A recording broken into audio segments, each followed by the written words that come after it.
রোমান্টিকতাও আছে। সুবহানাল্লাহ বলেন না। আমি তো ইসলামের রোমান্টিকতা দিই নাই, নিছি তো। ওইটা কোনটা ইসলাম বলেছে, তুমি যখন ঘরে আসবা সব কাজ শেষ করে বউয়ের সাথে বসে কথা বলো। সুবহানাল্লাহ বলেন। তোমার বউ তোমার জন্য, তোমাদের জন্য, সবার জন্য সারাদিন রান্না করে, মাঝে মধ্যে তোমার প্লেট থেকে একটু তাকে খাওয়াই দিও, তার মাথায় একটু মাঝে মধ্যে হাত বুলাই দিও। হাজার ব্যস্ততা ছিল, আচ্ছা থাকবে, মাঝে মধ্যে বউকে নিয়ে একটু ঘুরতে যাও। যদি বাহিরে কোথাও ঘুরতে যেতে না পারো, ছাদে যাও, পর্দার ভিতরে ছাদে যাও। বউ নিয়ে তো রোমান্টিক করতে ভাল লাগে না।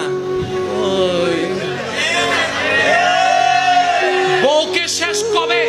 বউ হালাল না হারাম? জোরে বলেন না। এই বউকে শেষ কবে চোখে চোখ রেখে আই লাভ ইউ বলছেন? নিজেকে প্রশ্ন করেন।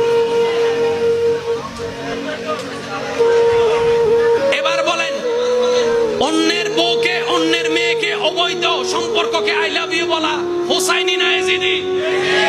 ইমপ্রিজিং করা হোসাইনি না এজিদি? মায়েদের নামে বদনাম করা হোসাইনি না এজিদি? সাত দোকানে বসে চা টান দিয়ে মানুষের নামে ওয়াইলুল লিকুল্লি হুমাজাতিল লুমাজা গীবত করা হোসাইনি না এজিদি? সব তো আমার ভিতরে, সব তো আমার ভিতরে।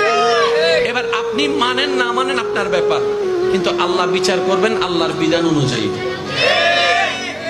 আল্লাহ আমাদের সবাইকে একটু বোঝার তৌফিক দান করুন। আল্লাহর প্রিয় বান্দা হয়ে কবরে যাওয়ার তৌফিক দান করুন। ইসলামের